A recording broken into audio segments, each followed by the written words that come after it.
What would you do if you walked into your own house and found your husband's mistress living there? That's exactly what happened to me when I was 7 months pregnant. She thought my ex-husband owned the mansion. He told her I was the crazy ex-wife. But here's the twist: I had the property deed. I had the receipts, and I had a plan to destroy him. Before this story ends, my ex will be in prison. His mother will lose everything, and I'll prove that sometimes the good guys actually win. Smash that like button if you want to see karma in action, and subscribe because this is just the beginning. Let me tell you about the worst day of my life. Actually, scratch that. It was about to get so much worse. I stood in the doorway of my mansion, 7 months pregnant, holding a coffee cup from the drive-thru. The door was unlocked. My key had worked, but something felt wrong. Music drifted from inside. Not just any music. My playlist. The one I made for lazy Sunday mornings. Then I heard her laugh. I pushed the door open and froze. A woman sat on my velvet couch wearing nothing but a silk robe, FaceTiming someone on her phone. She had dark hair piled on top of her head and was drinking from my favorite mug, the one from my honeymoon in Nantucket. She looked up at me, completely unbothered. "Oh," she said casually. "You must be the ex-wife. Blake said you would probably show up eventually." My hand instinctively went to my pregnant belly. "Ex-wife, we have only been divorced for 6 weeks. And get out of my house." She laughed. Actually laughed. "Your house, babe. Blake owns this place. He showed me the papers. We have been living here for 3 weeks now." The room tilted. 3 weeks. While I had been staying at my best friend Rachel's apartment, crying over paint samples for a nursery I thought I would never get to finish, this stranger had been living in my home. "I am Morgan Hay," I said, keeping my voice steady. "And I bought this house with my inheritance money 3 years ago, before I even married Blake. My name is on the deed. His is not." The woman stood up, and I noticed she was younger than me, maybe 24. She tied her bow tighter. "I am Ashley, Ashley Price, and I think there has been a misunderstanding. Blake definitely owns this house. He is my fiancé." "Your what, fiancé?" She held up her left hand, showing me a diamond ring. Not just any diamond, my grandmother's ring. The one Blake had insisted on using for our engagement, because it was a family heirloom. The one I had left in the bedroom safe when I moved out. "Oh," Ashley continued, her voice dripping with false sympathy. "And congratulations on your pregnancy. Blake told me all about it. I am pregnant too, 3 months along. Isn't that funny? We will be like sister moms."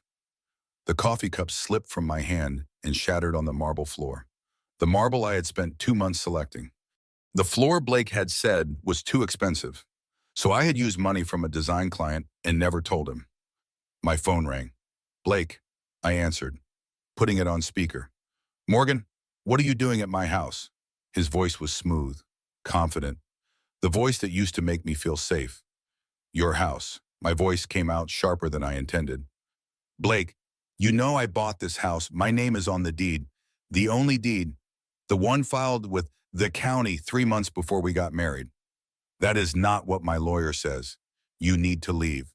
Morgan, you are trespassing. Ashley called me, and she is scared. This is not good for your blood pressure or the baby." "I am calling my attorney," I said. "Good luck with that." Blake hung up. Ashley stood there, arms crossed, looking almost sorry for me. "Look, I did not know about all this drama when Blake and I started dating.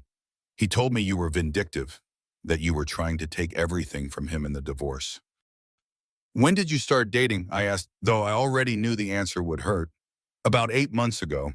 I was an intern at his development company. We fell in love. These things happen. 8 months ago, I had been 4 months pregnant, still married, still believing Blake when he said he was working late.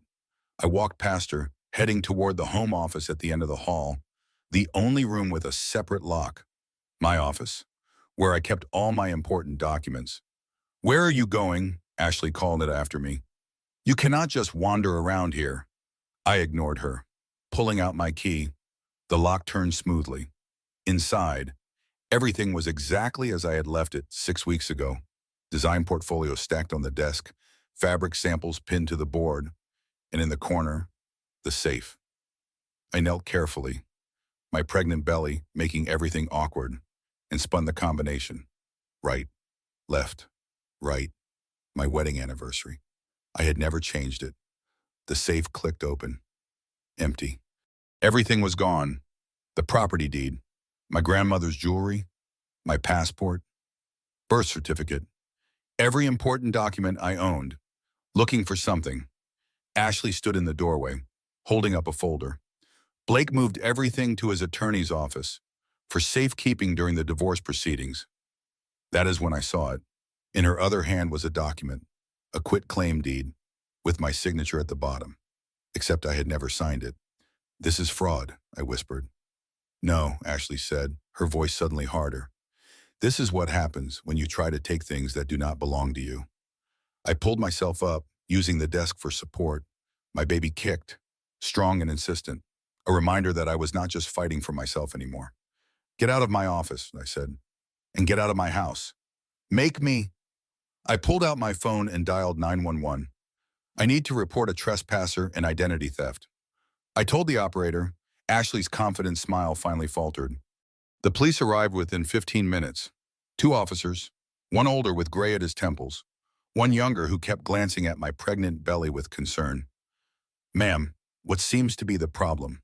the older officer asked. I explained everything as calmly as I could.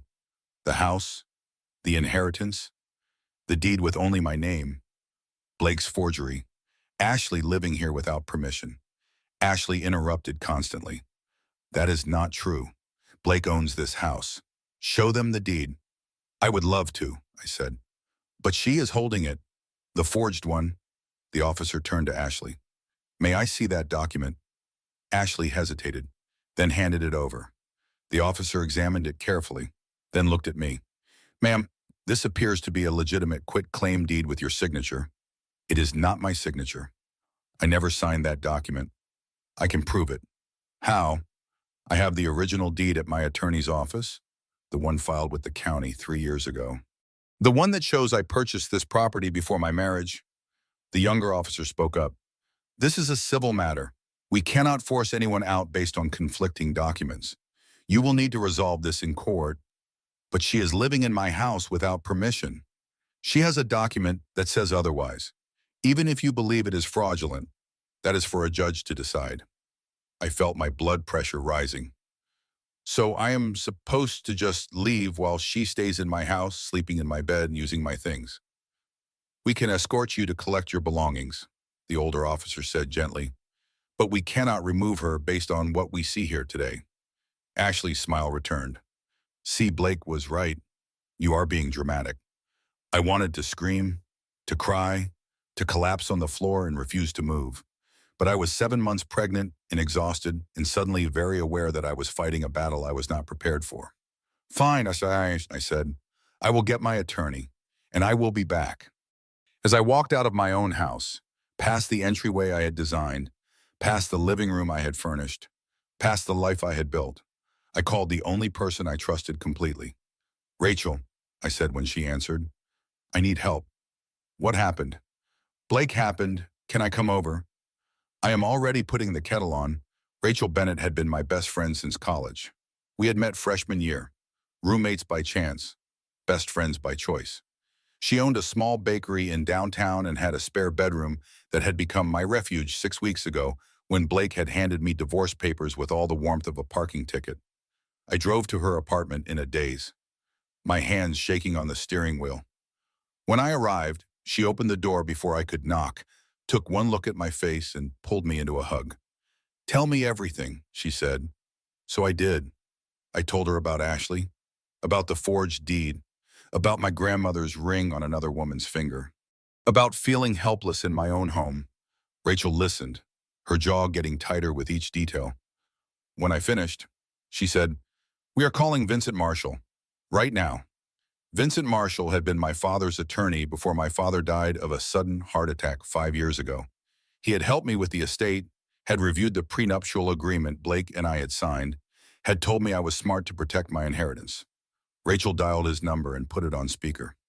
Vincent Marshall, he answered. Mr. Marshall, this is Morgan Hayes. I need your help. It is an emergency. Morgan, what is going on? I explained everything again. The forged deed, Ashley living in my house, Blake claiming ownership. Vincent was quiet for a long moment. Then he said, Morgan, do you still have the original deed? It should be in my files. I gave you copies for the prenup. Remember? I remember. And you are absolutely certain you never signed a quit-claim deed transferring the property to Blake? Never bought them. I would never do that. Then we have a very clear case of fraud. I am going to need you to come to my office first thing tomorrow morning. Bring any documents you have, bank statements showing you paid for the house, the inheritance paperwork, everything. What about Ashley? She is living in my house right now. We will file for an emergency eviction. If Blake forged your signature, he has no legal claim to the property. Neither does his mistress. We will also file fraud charges. This is not just a civil matter. Morgan, this is a crime. For the first time since I had walked into my house that morning, I felt a flicker of hope. How long will this take? If everything is as clear as you say, we could have her out in 48 hours. Maybe sooner. Thank you, Vincent. Do not thank me yet. We have a fight ahead of us. Blake is not going to go down without making this messy. After we hung up, Rachel made me tea and insisted I eat something. I could not remember the last time I had eaten. The baby kicked again, reminding me to take care of both of us. You can stay here as long as you need, Rachel said. The spare room is yours. I cannot keep imposing. You are not imposing. You are surviving. There is a difference. That night, I lay in Rachel's spare bed, staring at the ceiling, replaying every moment of my marriage, looking for the signs I had missed, the lies I had believed. Blake and I had met at a fundraiser 6 years ago. He was charming, successful, interested in my design work. We dated for a year before he proposed. The wedding was beautiful. Small ceremony, close friends and family. His mother, Charlotte, had been polite but distant, making it clear she thought Blake was marrying beneath him. I had ignored the red flags, the way he dismissed my opinions, the way he managed our money without consulting me, the way he made me feel like I was lucky he had chosen me. My grandmother had seen through him immediately. Never put a man's name on property you buy. Morgan, she had told me the week before she died. Not out of spite, out of wisdom. Protect yourself. Always. I had followed her advice. Used my $400,000 inheritance to buy the mansion. Designed every detail myself. Made it mine. Blake had been furious when he found out I had not added his name to the deed. But the prenup protected me. What I brought into the marriage stayed mine. Or so I thought, now lying in the dark. I realized Blake had been planning this for months, maybe years. The forged deed was not a spontaneous act. It was calculated, premeditated. He had tried to steal my house, and I was going to make him pay for it. Vincent Marshall's office was downtown in an old brick building with tall windows. I arrived at 8 in the morning, carrying a folder with every document I could find, bank statements, the wire transfer showing my inheritance payment for the house, the original purchase agreement. Vincent looked exactly as I remembered. 58 years old, gray at the temples, kind eyes behind wire-rimmed glasses. He had been my father's friend, had sat in the front row at the funeral, had told me that if I ever needed anything, anything at all, I should call. Now I needed everything. Morgan aside, he stood when I entered, gesturing to the chair across from his desk. Sit down, tell me everything from the beginning. So I did, again, every detail, every moment, every lie Blake had told. Vincent took notes, his expression growing darker with each revelation. When I finished, he pulled out his own folder. I went through my files last night. I have your original deed, the one filed with the county recorder 3 years ago. Your name only, no mention of Blake Crawford. Relief flooded through me. So we can prove the other deed is fake. We can prove you owned the house before marriage and never legally transferred it. The forged deed actually showed the police. That is evidence of a crime shown. Blake or someone working with him committed identity theft and fraud. What do we do now? We file multiple actions simultaneously. First, An emergency motion to evict Ashley Price from your property. She has no legal right to be there. Second, we file a police report for identity theft and forgery. Third, we request a restraining order against Blake, preventing him from coming near you or the property. How fast can this happen? I can have the emergency motion filed within 2 hours. We might get a hearing as early as tomorrow. The criminal charges will take longer, but I know the district attorney. She takes fraud seriously. Vincent leaned forward. Morgan, I need you to understand something. This is going to get ugly. Blake is going to fight back. He is going to say things about you, make accusations, try to make you look unstable or vindictive. Are you prepared for that? I thought about Ashley wearing my grandmother's ring, about the nursery I had designed being turned into a gym, about being made to feel like an intruder in my own home. I am prepared, I said. Good. Then let us take your house back. The next 24 hours were a blur. Vincent filed the emergency motion. The court scheduled a hearing for the following morning. A process server delivered eviction notices to Ashley at my house and to Blake at his office. That evening, Blake called. I let it go to voicemail. Morgan, his recorded voice said, this is Samuel West City's own. You are making a huge mistake. I was trying to protect our assets during the divorce. That house has marital value. You cannot just kick Ashley out. She is pregnant. For God's sake, think about what you are doing. Call me. Let us settle this like adults. Where Rachel heard the message and rolled her eyes. Settle it like adults. He forged your signature and moved his mistress into your house. I know. Are you okay? No, I admitted. But I will be. The hearing was at 9 in the morning. Vincent met me outside the courtroom, looking confident in his Navy suit. Blake's attorney is here, he warned me. Douglas Freeman. He is aggressive, expensive, and connected. This is not going to be pleasant. I do not care. I want my house back. We entered the courtroom.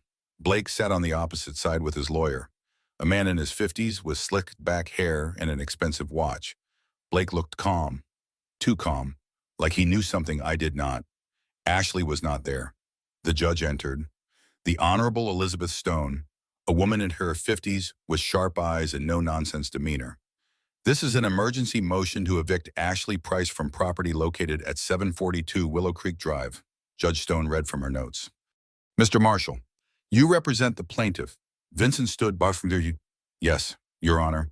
My client Morgan Hayes owns the property in question. She purchased it with her inheritance money prior to her marriage to Blake Crawford. Miss Price is currently residing there without permission. Douglas Freeman stood. Your Honor, my client Blake Crawford has documentation showing he has an ownership interest in the property. This is a marital asset that should have been divided in the divorce. Your Honor, Vincent interrupted. The prenuptial agreement clearly states that any property brought into the marriage by either party remains separate property. My client purchased this house 3 months before the wedding. Mr. Crawford never had an ownership interest. The deed Miss Price is relying on is a forgery. Judge Stone looked at Blake's attorney. Do you have this deed? Freeman handed over the document. The judge examined it, then looked at Vincent. And you have the original. Vincent submitted the county recorded deed with my name. Just my name. Judge Stone compared them side by side. Her expression changed. These signatures do not match. Correct, in Your Honor, Vincent said. We believe Mr. Crawford or someone working on his behalf forged my client's signature to fraudulently transfer property he never owned. The judge looked at Blake. Mr. Crawford, did you prepare this quitclaim deed? Blake's lawyer answered for him. My client declines to answer on the grounds that it may incriminate him. I see. Judge Stone's voice went cold. Miss Price is to vacate the property within 48 hours. Mr. Crawford, I am referring this matter to the district attorney for potential criminal charges. You are also ordered to stay 500 feet away from Mrs. Hayes and the property. Do you understand? Your Honor, Freeman tried to object. My client has every right to. Your client forged a legal document. Judge Stone interrupted. He is lucky I am not holding him in contempt right now. 48 hours. Mr. Freeman, make sure Miss Price understands. Vincent squeezed my hand under the table. We had won. I walked out of the courthouse feeling lighter than I had in months. Vincent walked me to my car. smiling. That went better than I expected, he said. Blake will probably be arrested within the week once the DA reviews the file. Really? Forgery is a serious crime, Morgan. He is looking at jail time. I drove back to Rachel's apartment, ready to celebrate, to pack my things, to go home. Then my phone rang. Unknown number. Hello, B. Mrs. Hayes, this is Detective Sarah Chen from the Fraud Division. I need you to come down to the station. We have some questions about your property. Questions I just came from court. The judge ruled in my favor. I understand, but we have received additional information about your case, information that concerns us. Can you come in today? Something in her tone made my stomach drop. What kind of information? I would rather discuss it in person. Can you be here in an hour? I called Vincent. He met me at the police station. Detective Chen led us into a small interview room. She was young, maybe 35, with dark hair pulled back in a tight bun. Mrs. Hayes, thank you for coming in, she said. I want to be direct with you. We received a complaint from Blake Crawford's attorney this morning. A complaint about what? He is claiming you forged the original deed, that you used your inheritance money to buy the house, but then added Blake's name to the title shortly after the wedding. He says you recently altered the deed to remove his name and are now using the false document to evict his fiancée. The room started spinning. That is not true, I said. I never added his name. The county records will show. We checked the county records. Detective Chen interrupted. There is a second deed, filed 6 months after your marriage. It adds Blake Crawford as a joint owner. Vincent grabbed my arm. That is impossible. I reviewed all the documents for the prenup. There was no second deed. Detective Chen slid a document across the table.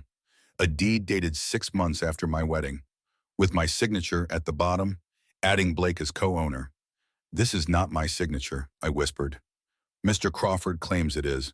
He has provided bank statements showing he contributed to the mortgage payments. He has receipts for home improvements. He is claiming you are the one committing fraud. I looked at Vincent. His face had gone pale. This is insane, I said. He is lying. He forged that deed, just like he forged the quitclaim deed.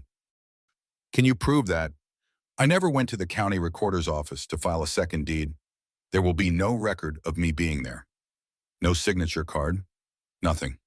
Mr. Crawford says you filed it by mail. I wanted to scream. Blake had thought of everything.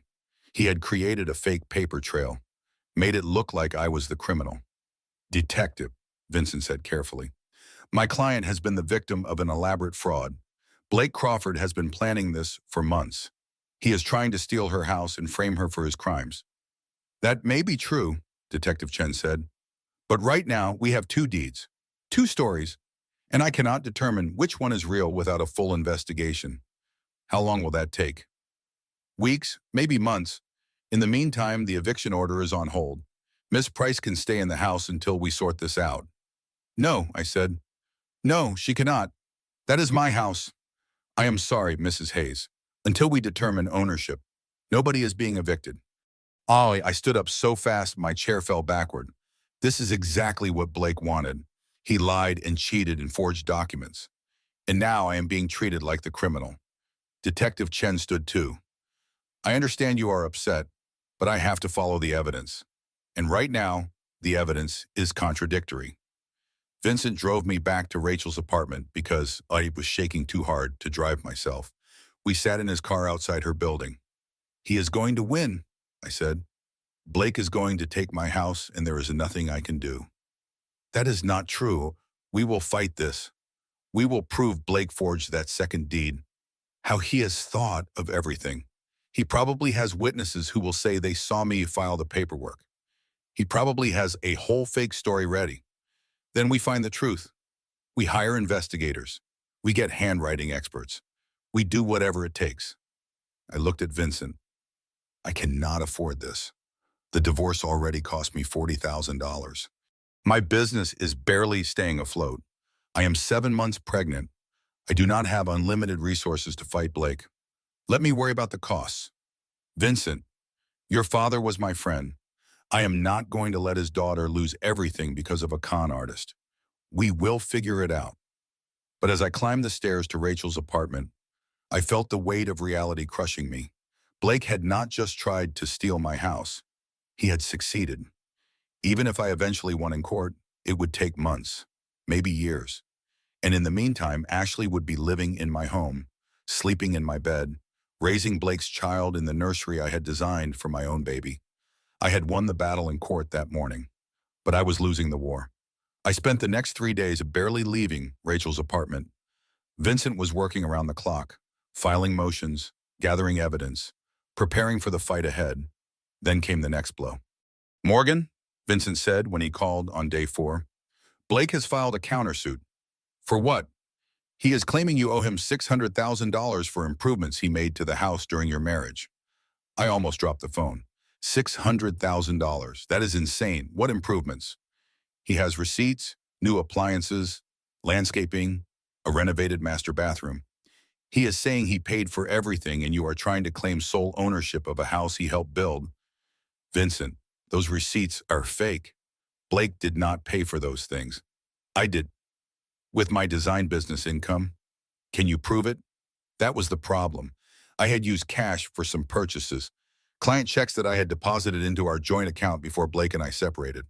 Money that was now mixed together. Impossible to trace. "Some of it," I said weakly. "That is not good enough." Blake's attorney is arguing that even if you owned the house before marriage, Blake's contributions turned it into a marital asset. He wants either half the value or $600,000 in compensation. I do not have $600,000. "I know, which is why this is a pressure tactic. He is trying to force you into a settlement." "What kind of settlement?" Vincent was quiet for a moment. "He will drop the fraud charges in the countersuit if you agree to sell the house and split the proceeds 50-50. "No, absolutely not." I told him that. "But Morgan, you need to understand the reality here. Fighting this could take a year or more. It will cost you hundreds of thousands in legal fees. You are about to have a baby. Your business is suffering. Blake has unlimited resources through his mother, Charlotte.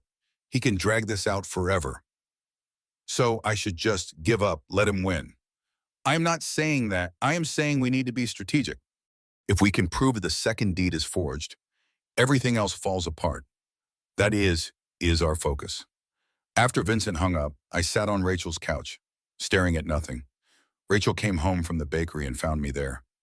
"You have not moved in 3 hours, she said, sitting next to me. "Blake is going to take everything. The house, my money, my dignity, everything." Rachel grabbed my shoulders. "Look at me. You are Morgan Hayes. You built a design business from nothing. You survived your father's death. You survived a miscarriage 2 years ago. You survived Blake's lies. You are not giving up now." "I am so tired, Rachel. So tired of fighting." "I know, but you do not have a choice. If you give up, Blake wins. He takes your house. He tells everyone you were crazy and vindictive. He moves on with Ashley while you are left with nothing. Is that what you want?" "No." "Then we keep fighting." That evening, Vincent called again. "I hired a private investigator, Frank Delaney. He is the best in the state. If there is evidence Blake forged those documents, Frank will find it. How much will that cost?" "Let me worry about Ken. You focus on staying healthy and keeping that baby safe." Frank Delaney came to meet me the next morning. He was 45 years old, former police detective, with a gruff manner and sharp eyes that seemed to see everything. "Mr. Marshall filled me in on the basics," Frank said, pulling out a notepad. "But I need to hear it from you. Start from the beginning. When did you first suspect Blake was cheating?" I thought back. About a year ago, maybe longer. He was working late a lot, taking trips for business. He seemed distant. "When did you first meet Ashley Price?" "Yesterday, at the courthouse." "And she claims she has been with Blake for 8 months." "Yes." Frank made notes. "I am going to need access to Blake's credit card statements, phone records. Anything you have." "I do not have any of that. We separated 6 months ago. He closed all our joint accounts." "What about before the separation? Did you have access to his accounts?" "We had a joint checking account for household expenses. I have statements going back about 2 years." "Get me copies. Also, I need a list of Blake's friends, business associates, anyone who might know something about Ashley or his plans. Over the next week, Frank worked his investigation while I tried to keep my life together. My design business was falling apart. 3 clients had pulled out after seeing news coverage of the lawsuit. Apparently, having a designer who was accused of fraud was bad for business. Rachel tried to help, but her bakery was busy, and she could only do so much. Then came the call from the bank. Miss Hayes, a woman's voice, professional but concerned. This is Jennifer Santos from Riverside Bank. I am calling about your property at 742 Willow Creek Drive. What about it?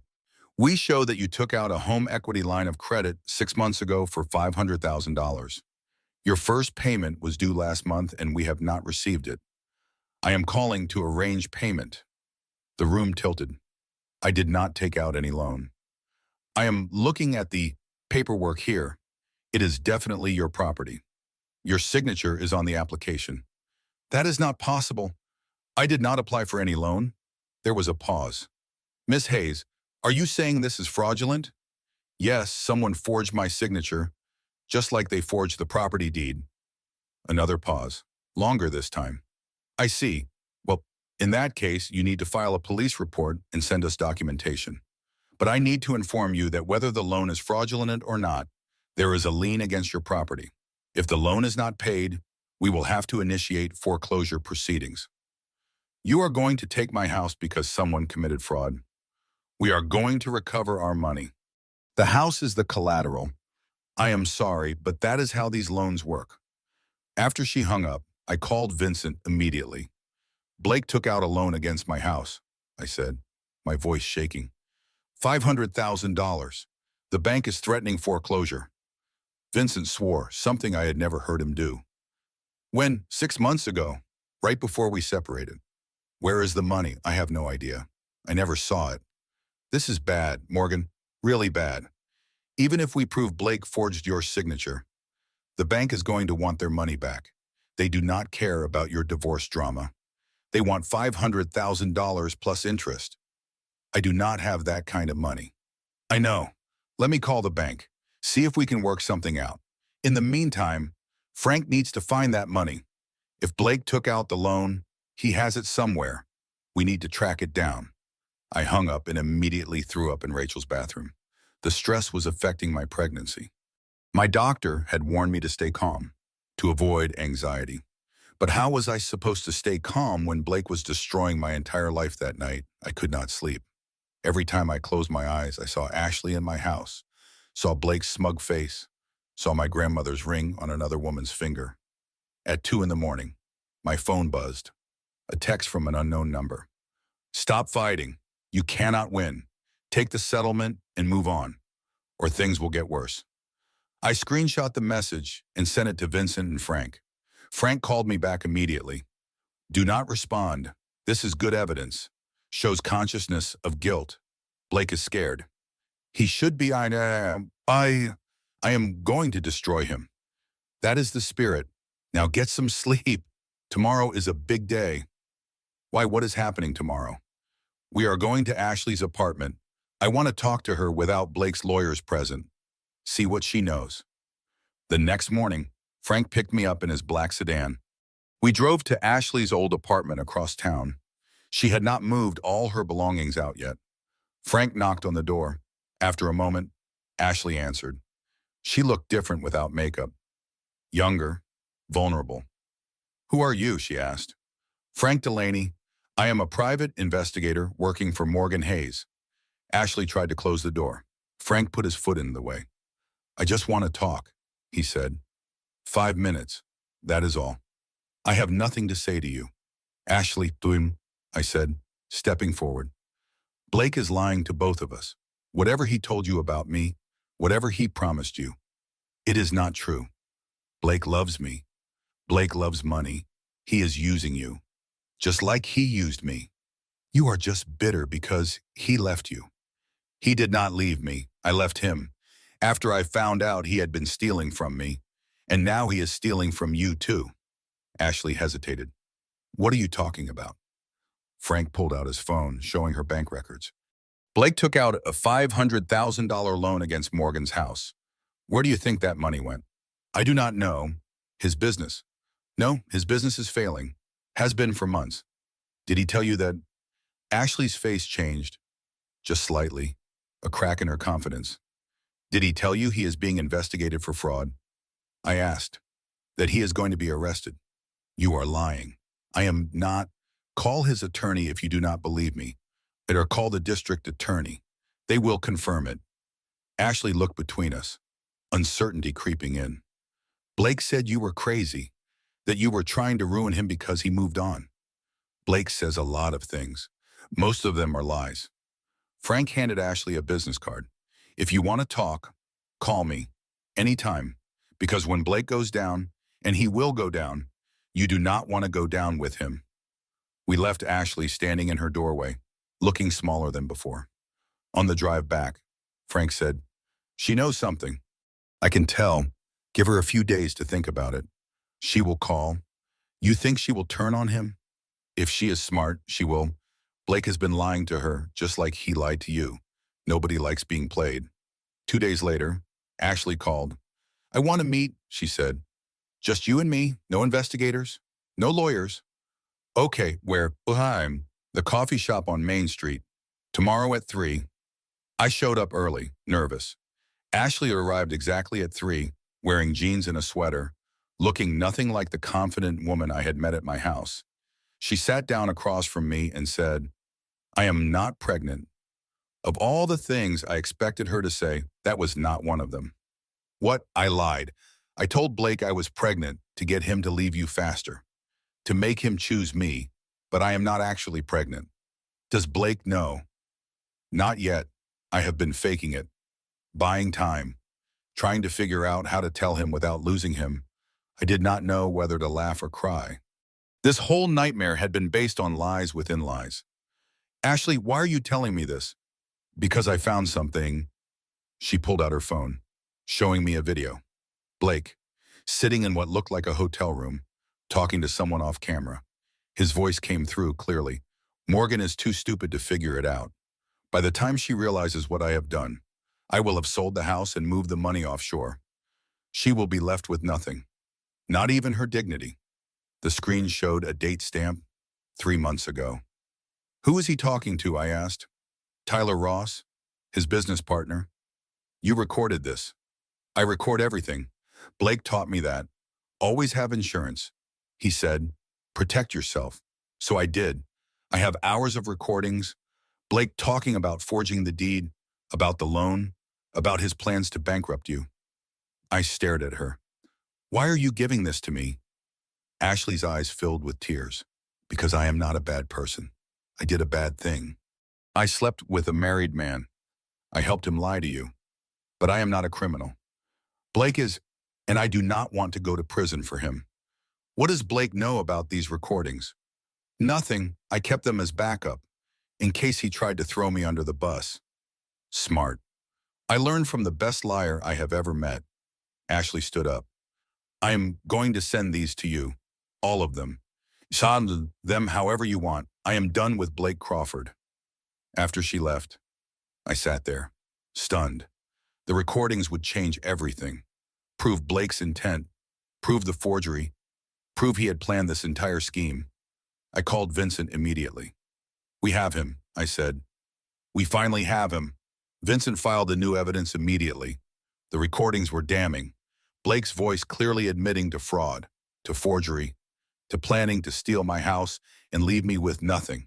Within 48 hours, Blake was arrested. The police came to his office, walked him out in handcuffs in front of his employees and clients. The news covered it. Local headlines screamed about real estate fraud and a cheating husband. I watched the coverage from Rachel's apartment, feeling something I had not felt in weeks. Hope. Vincent called that evening. The district attorney loves our case. They are charging Blake with identity theft, fraud, and forgery.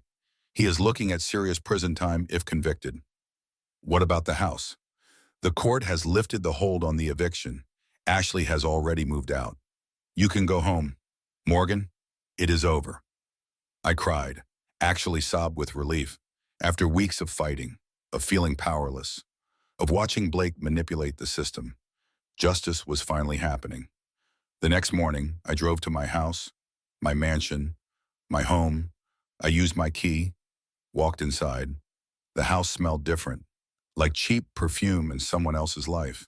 But it was empty now. Ashley's things were gone. I walked through each room, reclaiming my space. The living room, the kitchen, the stairs, the nursery. That room hurt the most.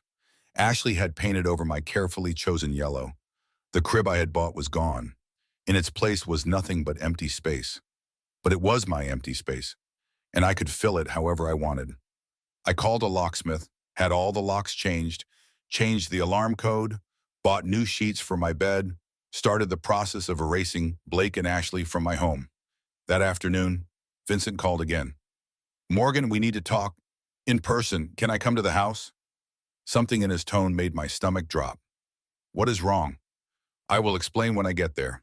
20 minutes. Vincent arrived with Frank Delaney. Both men looked grim. We sat in my living room, and Vincent pulled out a folder.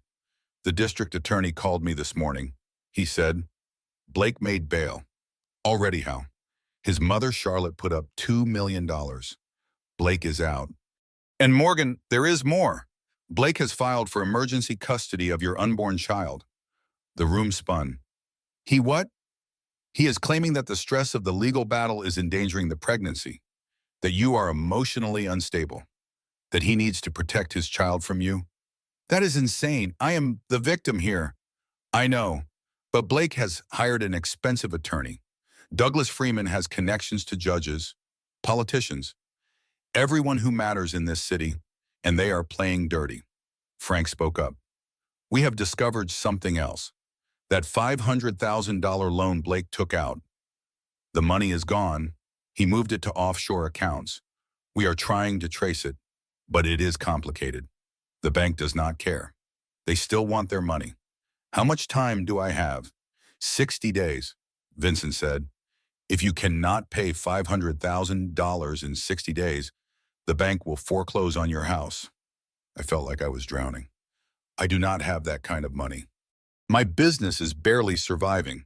I have maybe 80,000 in savings. "I know. We are going to try to negotiate with the bank. Ask for more time. But Morgan, even if we win the criminal case against Blake, you might still lose your house." "So he wins, even from jail." "Blake wins." Vincent reached across and took my hand. "We are not giving up. Frank is tracking the money. If we can prove Blake stole it, we can get a court order forcing him to return it. But that takes time. Time I do not have." After they left, I sat alone in my empty house. My sanctuary had become a trap. Blake had turned my own home into a weapon against me. That night, I barely slept. Every sound made me jump. Every shadow looked like Blake coming back to finish what he started. The next morning, I woke to my phone ringing. Unknown number. "Hello. Miss Hayes, this is Dana Klein from Channel 7 News. I am doing a story on your case. Would you be willing to do an interview?" "No, thank you. I understand this is difficult, but Blake Crawford's mother has been making some serious allegations against you. I thought you might want a chance to tell your side." "What allegations?" "She held a press conference yesterday. She is claiming you seduced and trapped Blake with a pregnancy, that you are mentally unstable, that you fabricated evidence against him." My blood went cold. "She said what?"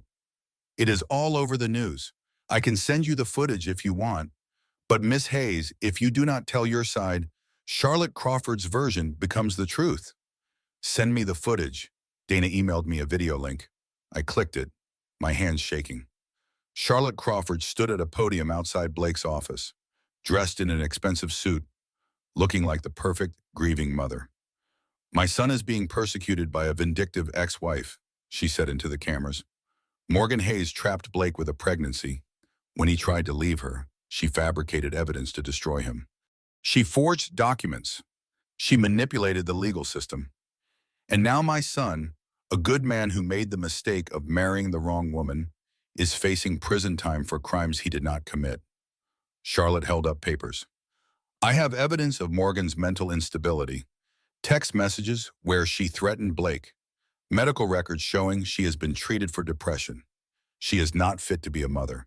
And I will do everything in my power to protect my grandchild from her." The press conference ended. I sat there, numb. My phone started ringing. Clients, friends, people who had seen the news, some supportive, most just curious, a few openly hostile. One client called to fire me. I cannot have my name associated with someone accused of fraud. I am sure you understand. I did not understand. I understood nothing about how my life had become this nightmare. By noon, 3 more clients had canceled. My business partners called an emergency meeting. They wanted to dissolve our firm. We cannot afford the bad publicity. They said, we are sorry, Morgan, but we have to protect our own reputations. By evening, I had lost 8 clients. My business was collapsing. Rachel tried to comfort me, but even she looked worried. Maybe you should do the interview, she said. Tell people what really happened. What is the point? Charlotte has money and connections. She can say whatever she wants. I am just the crazy ex-wife.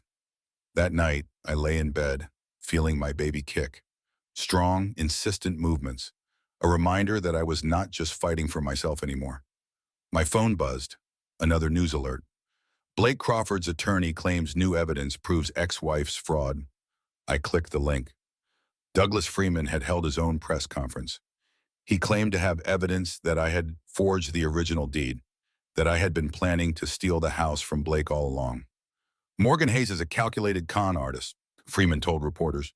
She manipulated Blake Crawford from the beginning, used her pregnancy as a weapon, and when he discovered her fraud, she weaponized the legal system against him. The article included comments from people who had never met me, neighbors saying I seemed cold and unfriendly, former clients claiming I had overcharged them, people inventing stories to get their moment on the news. I was being destroyed in real time, and there was nothing I could do to stop it. The next morning, I woke to find protesters outside my house. Actually, protesters. About 20 people holding signs. Justice for Blake Crawford. Gold digger go home. Innocent until proven guilty. I watched them through my bedroom window, too shocked to move. How had this happened? How had I become the villain? I called the police. They sent an officer who explained that as long as the protesters stayed on public property, they had a right to be there. They are harassing me, I said. They are exercising their First Amendment rights. I am sorry, ma'am. Unless they trespass or threaten you, there is nothing we can do. The protesters stayed for 3 days. News crews filmed them. Local personalities came to show support for Blake. My house became a circus. Rachel brought me groceries because I was too scared to leave. This is insane, she said. Blake is a criminal and they're treating him like the victim. His mother has money. She is funding all of this, hiring PR firms, paying people to show up. Can you prove that? Does it matter? The damage is done. That afternoon, Sayao, I received an eviction notice from my apartment landlord, except I did not have an apartment. This was my house. I called Vincent. What is this? He sighed. Blake filed a motion claiming the house is marital property and he has a right to live there pending the divorce settlement. A judge granted temporary shared custody of the property. Shared custody of my house. It is temporary. We will fight it. But Morgan, you need to understand, Blake's attorney is very good. He is making this as painful as possible to force you into a settlement. I am not settling. I know, but this is going to get worse before it gets better. He was right. The next day, my bank called. All my business accounts had been frozen pending a fraud investigation. What fraud investigation? I demanded. We received a complaint that you used business funds inappropriately. Until the investigation is complete, your accounts are frozen. Who filed the complaint? I cannot disclose that information, but I knew Blake, or his mother, or both. Without access to my business accounts, I could not pay my employees, could not pay rent on my office space, could not pay for anything. My business died in 48 hours. Then came the third catastrophe. I was at the grocery store, trying to buy food with my personal credit card, when I felt the pain, sharp, sudden, radiating through my abdomen. I barely made it to the bathroom before I collapsed. Blood. Too much blood. A store employee found me and called 911. I remember the ambulance ride, the fear, the certainty that I was losing my baby.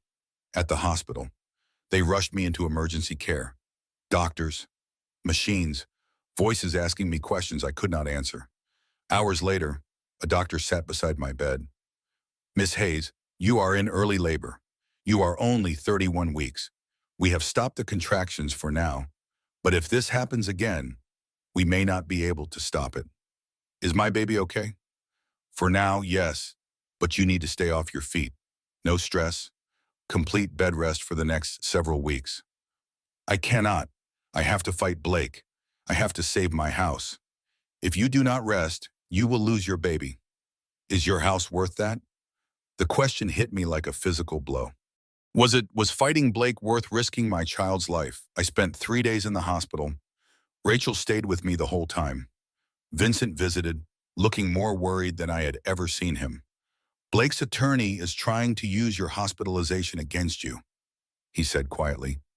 They are claiming your mental state caused the health crisis, that you are unstable and need psychiatric care.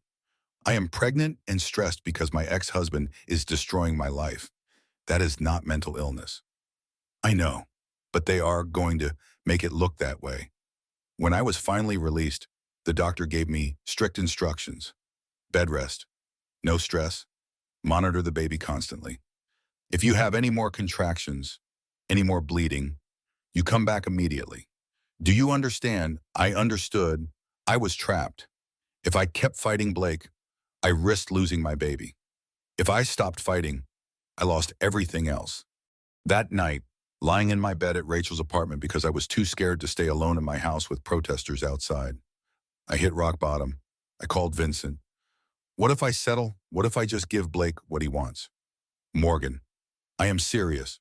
What would it take to make this stop? Vincent was quiet for a long moment. Blake wants you to sell the house and give him half.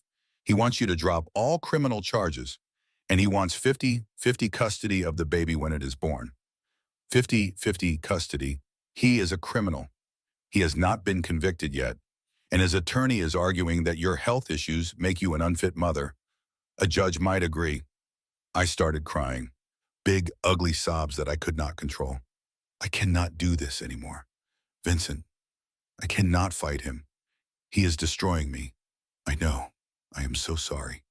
Morgan, I wish I could make this easier. After I hung up, Rachel held me while I cried. We will figure this out, and she kept saying. Somehow, we will figure this out. But I did not see how. Blake had taken everything. My house, my business, my reputation, my health, and now he was coming for my baby. I had never felt so powerless in my entire life. I spent the next week in bed, following doctor's orders.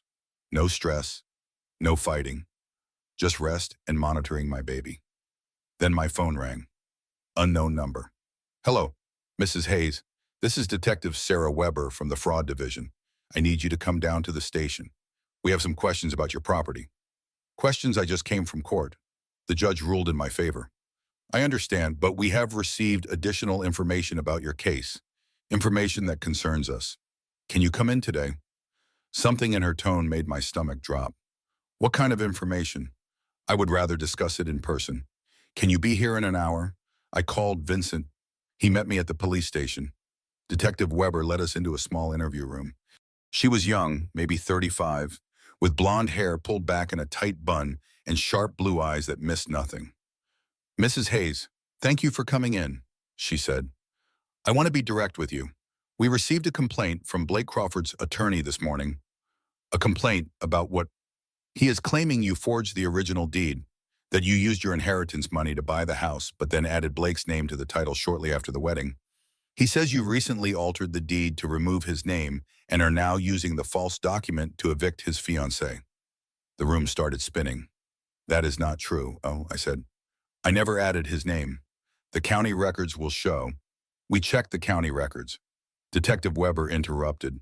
There is a second deed filed 6 months after your marriage. It adds Blake Crawford as a joint owner. Vincent grabbed my arm. That is impossible. I reviewed all the documents for the prenup. There was no second deed. Detective Weber slid a document across the table. A deed dated 6 months after my wedding, with my signature at the bottom, adding Blake as co-owner. This is not my signature, I whispered. Mr. Crawford claims it is. He has provided bank statements showing he contributed to the mortgage payments. He has receipts for home improvements. He is claiming you are the one committing fraud. I looked at Vincent. His face had gone pale. This is insane, I said. He is lying. He forged that deed, just like he forged the quit-claim deed. Can you prove that? I never went to the county recorder's office to file a second deed. There will be no record of me being there. No signature card. Nothing. Mr. Crawford says you filed it by mail. I wanted to scream. Blake had thought of everything. He had created a fake paper trail, made it look like I was the criminal. Detective, Vincent said carefully, my client has been the victim of an elaborate fraud. Blake Crawford has been planning this for months. He is trying to steal her house and frame her for his crimes. That may be true, Detective Weber said, but right now we have two deeds, two stories, and I cannot determine which one is real without a full investigation. How long will that take? Weeks, maybe months. In the meantime, the eviction order is on hold. Miss Price can stay in the house until we sort this out. No, I said. No, she cannot. That is my house. I am sorry, Mrs. Hayes. Until we determine ownership, nobody is being evicted. I stood up so fast my chair fell backward. This is exactly what Blake wanted. He lied and cheated and forged documents, and now I am being treated like the criminal. Detective Weber stood too. I understand you are upset, but I have to follow the evidence. And right now, the evidence is contradictory. Vincent drove me back to Rachel's apartment because I was shaking too hard to drive myself. We sat in his car outside her building. He is going to win, I said. Blake is going to take my house, and there is nothing I can do. That is not true. We will fight this. We will prove Blake forged that second deed. How he has thought of everything. He probably has witnesses who will say they saw me file the paperwork. He probably has a whole fake story ready. Then we find the truth. We hire investigators. We get handwriting experts. We do whatever it takes. I looked at Vincent.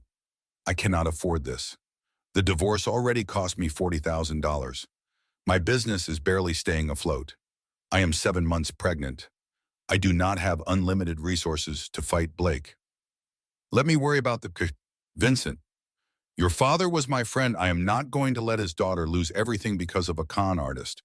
We will figure it out. But as I climbed the stairs to Rachel's apartment, I felt the weight of reality crushing me. Blake had not just tried to steal my house. He had succeeded. Even if I eventually won in court, it would take months, maybe years. And in the meantime, Ashley would be living in my home, sleeping in my bed, raising Blake's child in the nursery I had designed for my own baby. I had won the battle in court that morning, but I was losing the war. I spent the next week in bed, following doctor's orders. No stress, no fighting, just rest and monitoring my baby. Frank Delaney came to visit on day 5. He looked excited. I found something, he said. Something I sat up carefully. What? Ashley did not just give us those recordings. She has been documenting everything for months. Photos, texts, emails, and she just gave me access to all of it. Why? Because Blake threatened her, told her if she testified against him, he would claim she was the mastermind behind the fraud, that she manipulated him. Ashley is scared, and scared people talk. But Frank pulled out his laptop, showing me files. Look at this. Bank statements showing Blake transferred $200,000 to an offshore account in the Cayman Islands. Emails between Blake and Tyler Ross discussing how to hide assets. Text messages where Blake admits to forging your signature. This proves everything. It proves Blake is guilty. But Morgan, there is more. I did some digging into Charlotte Crawford. Blake's mother has been helping him hide money. She set up shell corporations, moved funds around. She is just as guilty as Blake. Can we use this? Absolutely. I am sending everything to the FBI. This is not just fraud anymore. This is money laundering, tax evasion. Charlotte could be looking at prison time too. For the first time in weeks, I felt hope. The FBI moved quickly. Within 72 hours, they raided Blake's office in Charlotte's home, seized computers, froze accounts. The news coverage was extensive. FBI investigates real estate developer and mother for money laundering. Blake was arrested again. This time, no bail. He was considered a flight risk. Charlotte was arrested too. The sight of her being led out of her mansion in handcuffs was captured by every news station. Suddenly, the narrative changed. The protesters outside my house disappeared. The clients who had fired me started calling back, apologizing. "We did not know the full story," they said. "We are so sorry." Tyler Ross, Blake's business partner, agreed to testify against both Blake and Charlotte in exchange for immunity. He gave the FBI everything. Every fraudulent deal, every forged document, every hidden account. Vincent called me with updates constantly. The DA is pursuing maximum sentences. Blake is looking at 12 years. Charlotte might get 5. What about my house, the loan? The court has frozen all of Blake's assets pending restitution. If we can trace where that $500,000 went, we can get it back. The bank has agreed to hold off on foreclosure while the investigation continues. I felt like I could breathe for the first time in months. The local news did a follow-up story.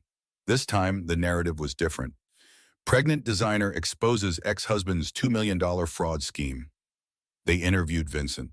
They interviewed Frank. They showed clips of Blake and Charlotte being arrested. I was no longer the villain. I was the victim who fought back. My phone rang constantly. People offering support, clients wanting to hire me, other women who had been through similar situations reaching out to share their stories. One woman said, "Thank you for not giving up, for showing us we can fight back. You saved my life." That message made me cry. Good tears this time. 2 weeks after the FBI raid, Vincent called with the best news yet. Blake wants to plead guilty. He is offering to return the $500,000, give you sole custody of the baby, and sign over any claim to the house. In exchange, he wants a reduced sentence. What kind of reduced sentence? 7 years instead of 12. I thought about it. 7 years meant my child would be in elementary school when Blake got out. Old enough to understand what had happened. Old enough to decide if they wanted a relationship with their father. "What do you think I should do?" "I think you should take it," Vincent said. "Get your money back. Get your house. Get custody. Let Blake face consequences. You won." We accepted the plea deal. Blake signed all the paperwork from jail. The $500,000 was returned to my account within a week. The bank removed the lien from my house. The criminal charges were dropped against me. My name was cleared. I won. Vincent took me to lunch to celebrate. "You did it, Morgan. You took on a con artist and his wealthy mother, and you won." "We did it," I corrected.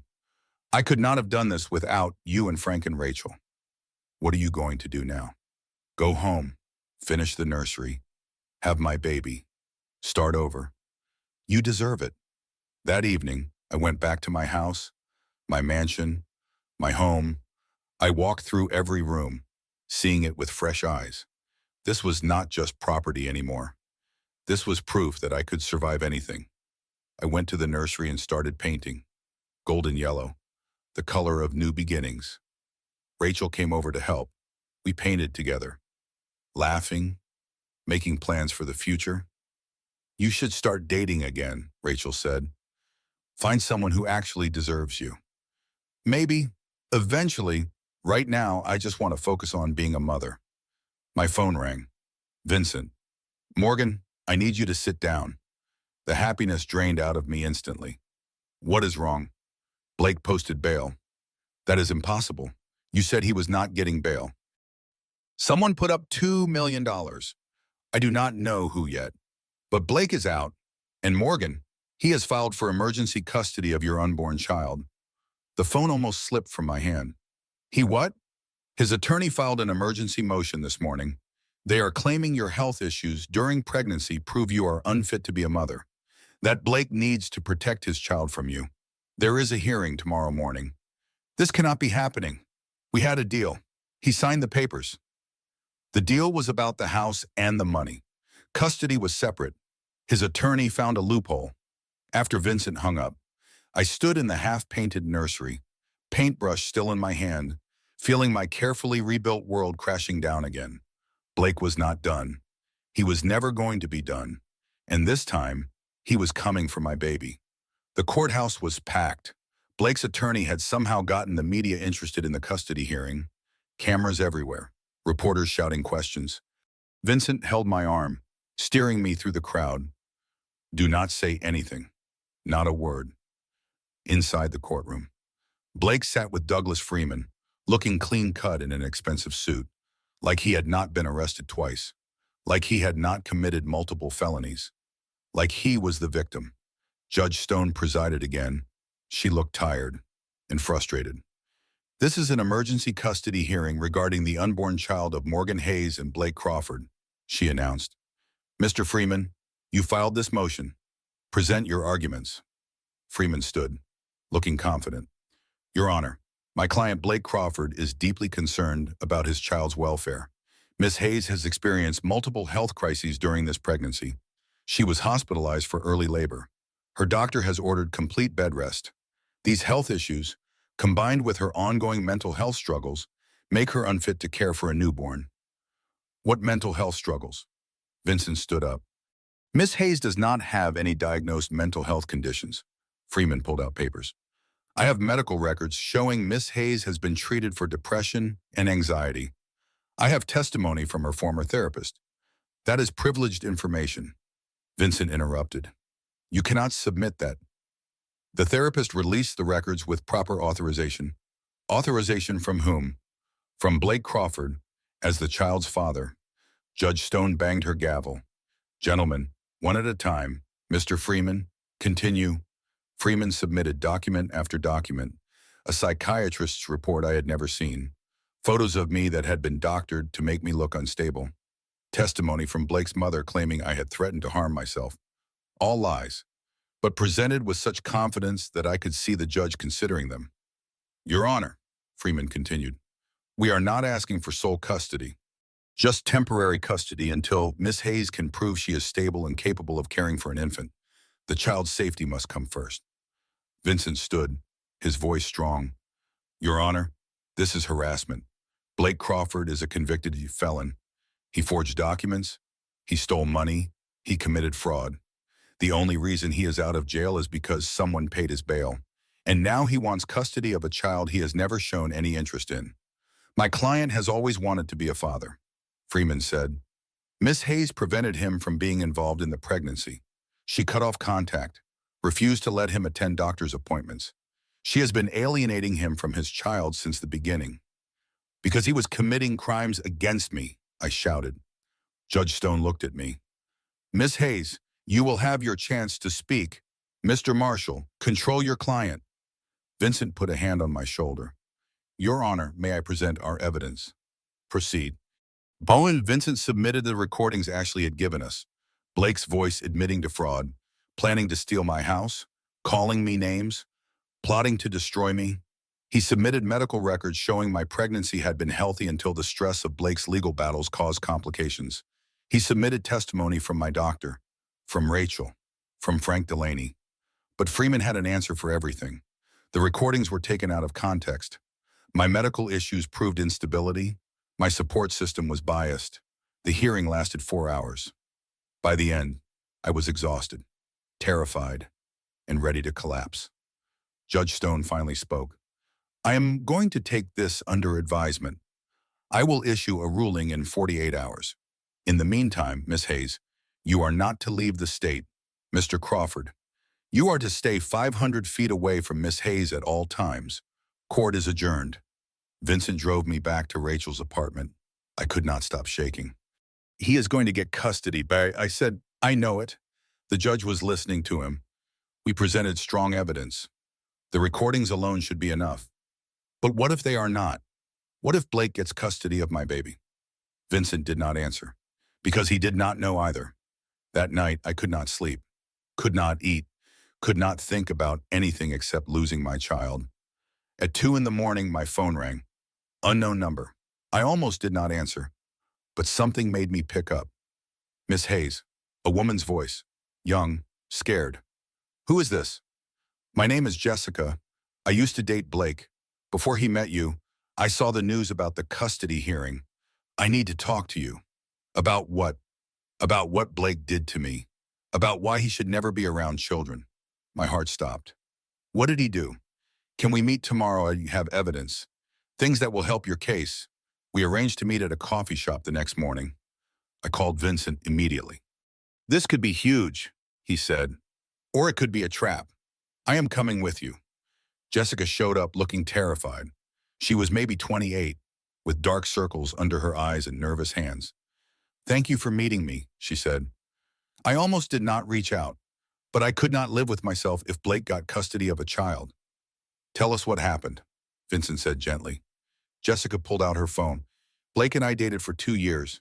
He was charming at first. Then he became controlling, jealous, violent. She showed us photos, bruises on her arms, a black eye, split lip.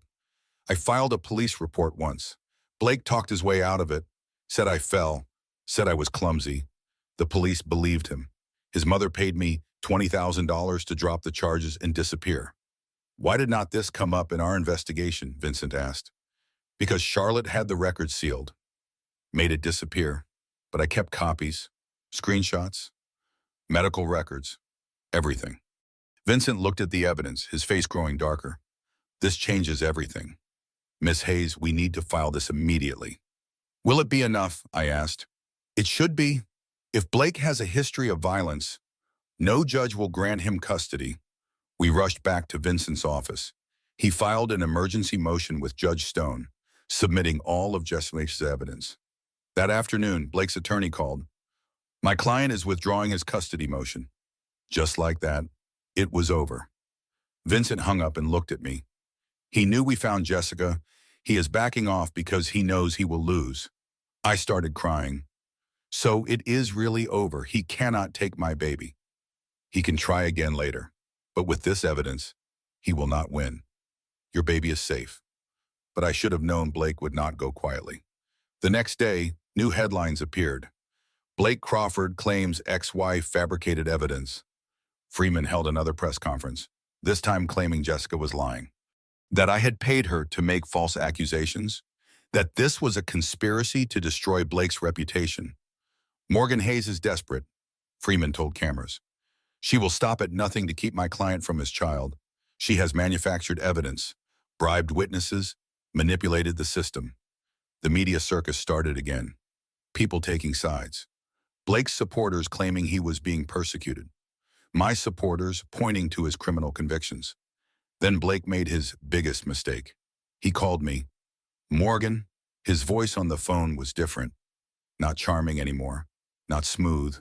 Raw and angry. You think you have won. You think you have destroyed me. Blake, you are violating the restraining order. I do not care. You took everything from me. My business, my mother, my freedom. Now I am going to take everything from you. You already tried. You failed. Did I because I still have one move left? One thing you cannot protect. My blood went cold. What are you talking about? Your precious house, your grandmother's legacy. I am going to burn it to the ground. He hung up. I called Vincent immediately. Then the police. But by the time they arrived, Blake was gone. The police put a patrol car outside my house. Vincent filed for an immediate arrest warrant, but Blake had disappeared. For 3 days, I lived in terror, waiting for Blake to make his move, waiting for something terrible to happen. Then Frank called. I found him. Blake bought a one-way ticket to the Cayman Islands.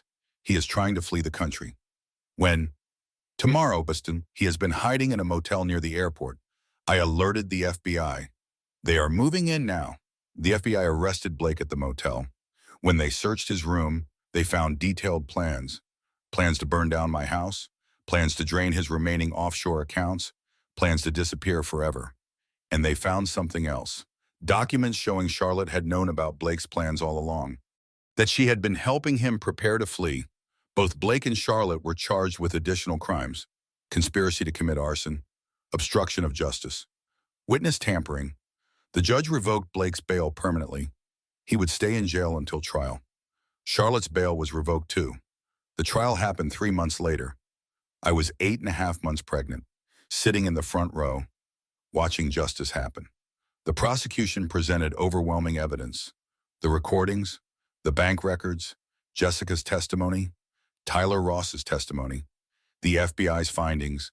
Blake's attorney tried every defense, claimed Blake was mentally ill, claimed he had been manipulated, claimed he was the real victim. The jury deliberated for 6 hours, guilty on all counts.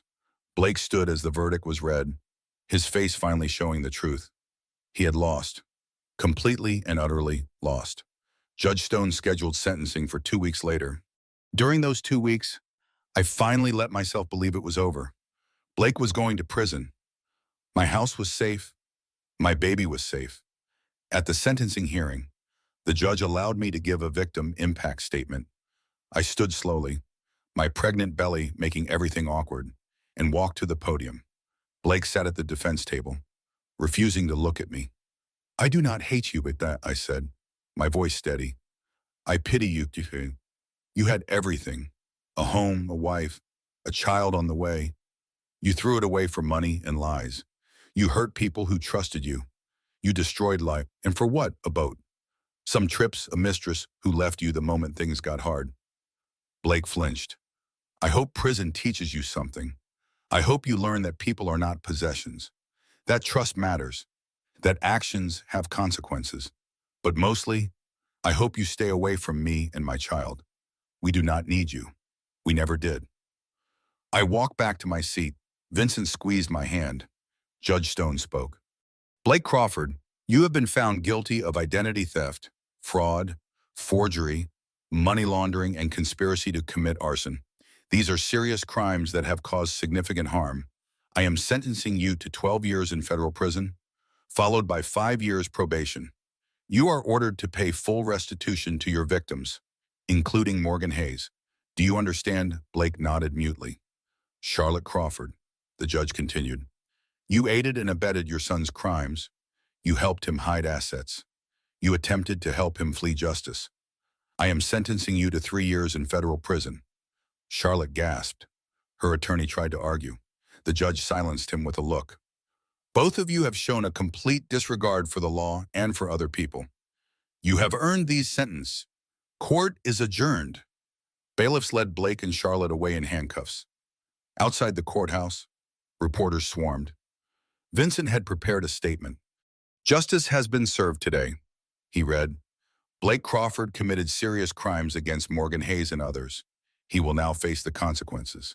Miss Hayes looks forward to moving on with her life and welcoming her child in peace." I did not take questions, just got in Vincent's car and went home. To my house, my mansion, my sanctuary. The house Blake had tried to steal. The house I had fought to keep. The house that now truly belonged to me and only me. I stood in the nursery, paintbrush in hand, covering the last wall with golden yellow, the color of new beginnings, the color I had chosen before Blake tried to destroy everything. Rachel sat in the rocking chair I had refinished months ago, watching me work. "You know you are 8.5 months pregnant, right?" she said. "You are not supposed to be painting." "I am almost done. This room needs to be ready." "It will be ready. You have time." But I did not want time. I wanted this room finished. Wanted every trace of Blake and Ashley erased. Wanted to create something beautiful from the wreckage. I finished the last stroke and stepped back. The room glowed golden in the afternoon light, exactly as I had imagined it. "It is perfect," Rachel said softly. "It is mine, so," I corrected. "That is what makes it perfect." That evening, after Rachel left, I walked through my house slowly, room by room, reclaiming every space. The living room where I had confronted Ashley, the office where I had found the empty safe, the bedroom where I had cried myself to sleep so many nights. All mine now. Truly, completely mine. I stopped in front of the new sign I had hung by the front door. "The Hayes House, Estome, 2024. Built by Morgan. Protected by Morgan. Owned by Morgan." My phone buzzed. A text from an unknown number. "I saw your story on the news. My husband was doing something similar. Your courage helped me file charges. Thank you for not staying quiet. You saved my life." I read it twice, tears streaming down my face. This was why I fought. Not for revenge, not for money, not even for justice. To show other women they could survive, they could fight back, they could win. I placed my hand on my belly. My daughter kicked, strong and insistent. Your father tried to take everything from us, I whispered. But he failed, and you are going to grow up knowing that women do not give up. We fight, we survive, we win. 3 days later, Julia Rose Hayes was born. 7 pounds, 6 ounces, healthy, beautiful, perfect. I held her in the hospital room, looking into her eyes, and felt something I had not felt in over a year. Complete peace. Blake was in prison. Charlotte was in prison. My house was secure. My daughter was safe. I had lost so much, Amana, my marriage, my trust, my innocence, my belief that love was simple, but I had gained more, my strength, my truth, my daughter, myself. Vincent visited the next morning, bringing flowers and a card signed by everyone who had helped me. Frank, Rachel, Tyler, even Jessica. You did it, he said, looking at Julia sleeping in my arms. You won. We won, I corrected. I could not have done this alone. What will you tell her someday about her father? I looked at my daughter. The truth, that her father made terrible choices, that actions have consequences. But mostly, I will tell her she came from love, my love, and that is enough. When they released us from the hospital 2 days later, I drove home, to my mansion, my sanctuary, the house I had bought with my grandmother's legacy, the house I had defended with everything I had. I carried Julia inside, through the entryway I had designed, past the living room I had furnished, up the stairs to the golden nursery. I sat in the rocking chair, holding my daughter, looking around the room I had fought so hard to finish. This was home. Not because of the marble floors or the refinished fireplace or the carefully chosen paint colors, but because it was mine, earned, protected, kept. Blake had tried to steal my house. Instead, he taught me what I was capable of, taught me I was stronger than I ever knew. He took 6 months of my life. I took everything from him, and I would do it again. I looked down at Julia, sleeping peacefully in my arms.